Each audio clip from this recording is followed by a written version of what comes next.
Nicolas Cage has been on the promotional circuit talking about Spider-Noir. Here's some clips. I gotta share these clips with you. So he's doing like junkets and stuff, but he did a really I watched this interview twice. It's so good. It's Nick Cage on the it's the Happy, Sad, Confused. well, it's New York Times Oh, New York Times. as a podcast. And he talks about shooting Spider-Noir. I've got a few clips of him. Just gonna play a couple, but you should watch this whole interview. His enthusiasm is what makes Spider-Noir.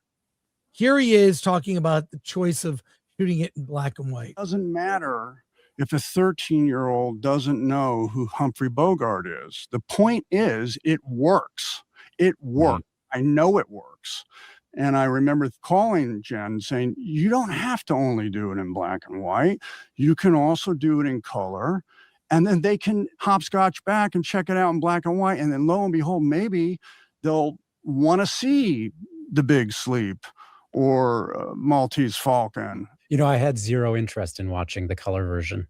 Thank you. Well, I think folks like us, real film enthusiasts, will go with the black and white. But I'm hoping that the 13-year-olds, the 15-year-old, whomever, will see the color and go, well, let me try the black and white. What were they? And I think they will. I mean, there's a real... Are we doing spoilers in this interview? He does keep talking, but it's not a huge spoiler. But it's something that's so Nick Cage. You have to hear this. Well, it's fine with me. You're the one who has to decide. I mean, I really wanted to see a version of a Spider-Man that was grappling with the arachnid DNA that was flowing through his bloodstream and having to retrain himself as to how to be human. I have a couple. So I got it's a couple. It's another clip here. Let me show you, Alan, from this interview. We'll put the link in the description here. But this is Nick Cage talking about the memes. If this is the right clip, might not be the right clip, but let's look at this. Earlier you said you pointed to a film you did a couple years ago called Dream Scenario as sort of being the culmination in some ways of what you were doing. And Dream Scenario, for people who didn't see it, you played a college professor who starts showing up in people's dreams. Yeah. But can you explain what was going on in that performance that makes you point to it as a kind of culmination? I think that, by the way, we gave that a great review. Yeah, I love Dream that Scenario. This isn't the clip, but this is also worth one more clip after this. But yeah, here we go. Because I was contending with this sort of memification. Yes, I coined the word memification. I don't think it was ever used before. This memification that I had lived through, I needed to find a place to put it, and that was the perfect vessel, because the memes were not unlike the dreams. And so the dreamification of my character in Dream Scenario was similar to me to the memification of Nicolas Cage. It's interesting that you bring up Dream Scenario as a way to address the memification, because I was wondering if that was part of the intention for doing that film.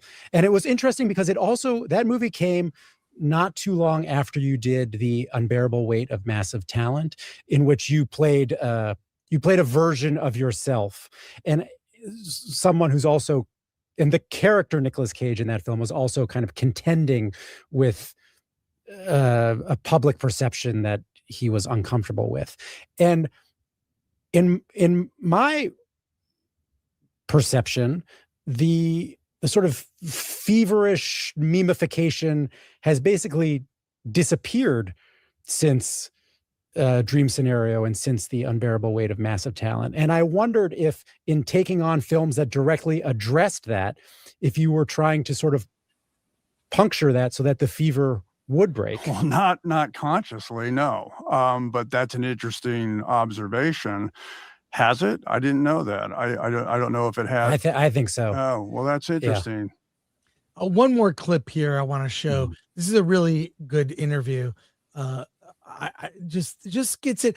I mean, I will see anything Nick Cage, and he is so good in Spider-Noir. He's also good in The Surfer, Unbearable Weight, that movie as well. Another clip here. Last one. I wanted to cultivate this mythology around myself. That was before we had this thing called the internet.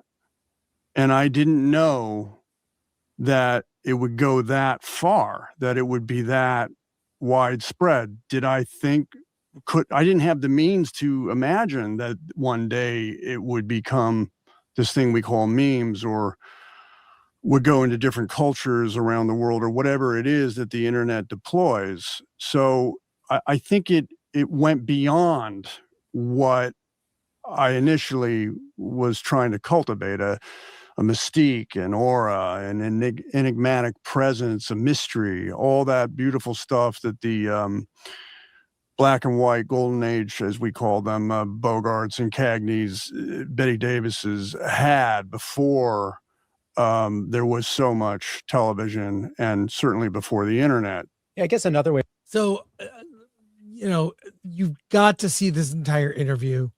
He is a guy that Nick Cage is a guy that knows cinema. He's one of the few like actors out there that understands the craft of film making and is a film nerd himself, proven out in this interview, which I would just watch the whole thing again with you. But I'm just saying that is the kind of passion you need from an actor to make something like Spider-Noir work. Mm-hmm.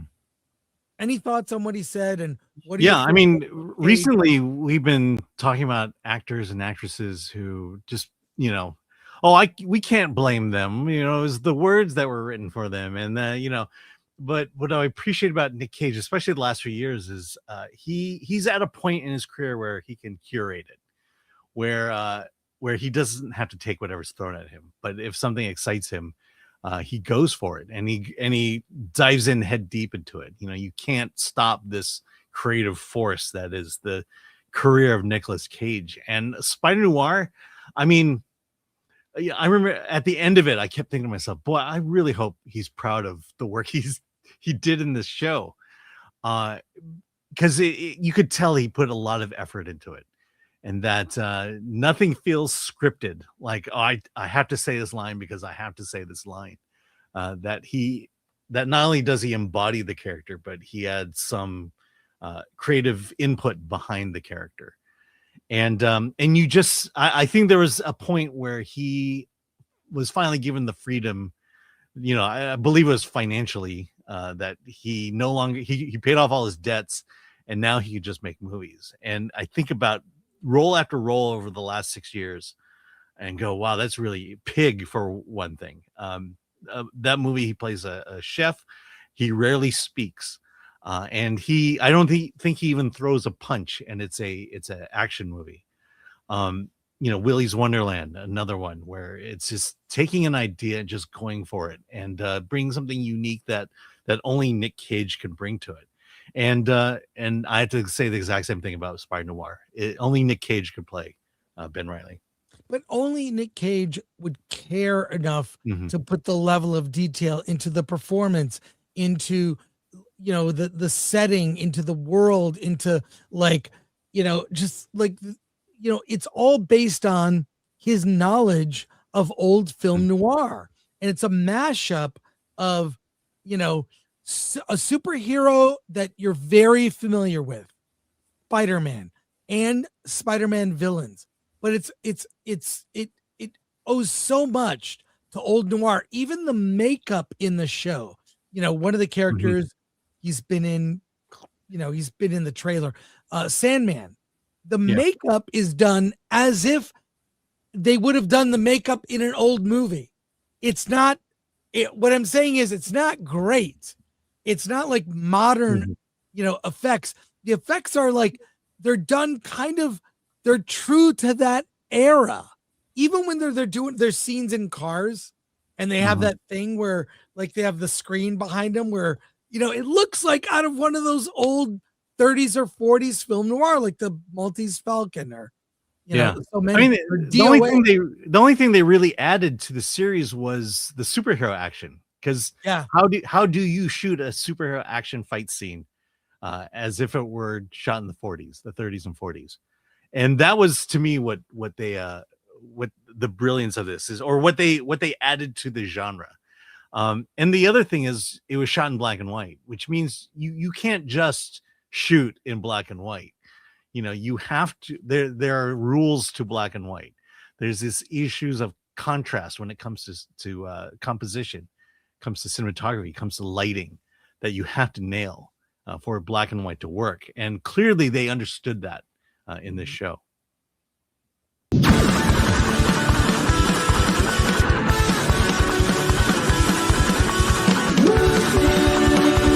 Movies,